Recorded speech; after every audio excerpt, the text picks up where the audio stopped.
wato le li nao nei au ya kopo o pa fa mai so ya lupe o le tsanga la so nei mai o junior pati ni nei ya kopo e mai le bio anga le va ama va yusu na tawi mai ni wa pati junior pati mai fa so tai va un pesenga o ba si ka ko kama le ko le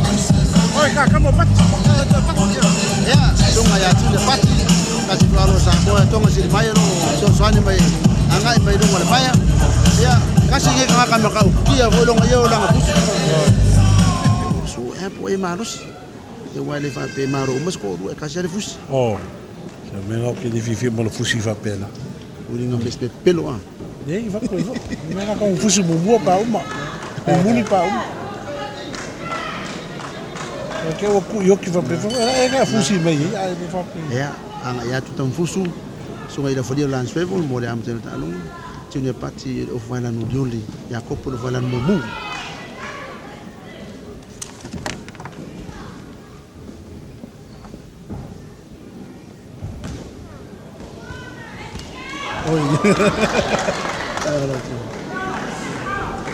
ole pulo wale tuna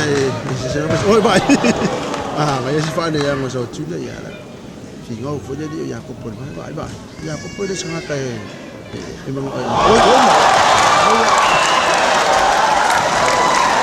nah wala de ya kopo la ngavale pati o la no pai tau tu ape foi na la pa ia lo fri de pati apa ulo lava o pa u fa ya ha veo un po' culi va cadi se ko pa che gli va di ko tu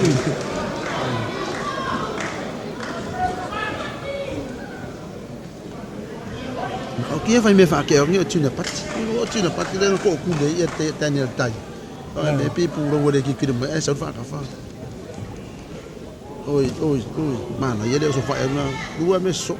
o wala o vai mo wala o kadin era pau mana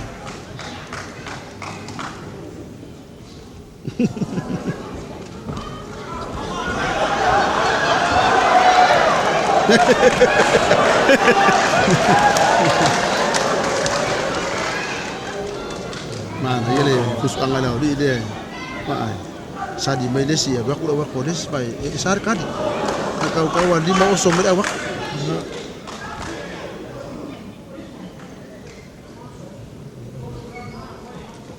What is one of those boxes that yeah you never back kaluan pau na ngavale ale le pau na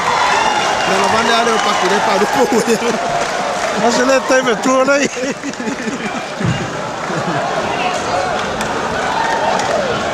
aí não faz sala lance e fica com essa wala fera do ai mai ova kasi ele os cai mo cair uso se lá passei que sa bola se lá passei que ni usina e pat wallahi fala aí ele oi pa ko amenga pat yon men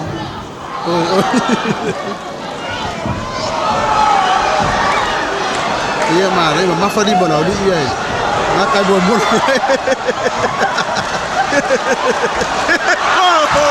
oh man ka o kia lo kia go na wa sa tu mai ton ba ai na pai na vita ngal pa ulen nei ya eli ya ko ko ni mai ele te tu lunga ya ko pa ulen nei una na mau nei le ngani Body man, even make quite a fusula. Hey, no, he understands what's happened. This is a crucial time. On the World Box Up. Can you see that? Look at the seat. Dad, the guy's been knocked out like 4 times. And the winner by knockout, ladies and gentlemen, the one and only Junior Patti. Yeah.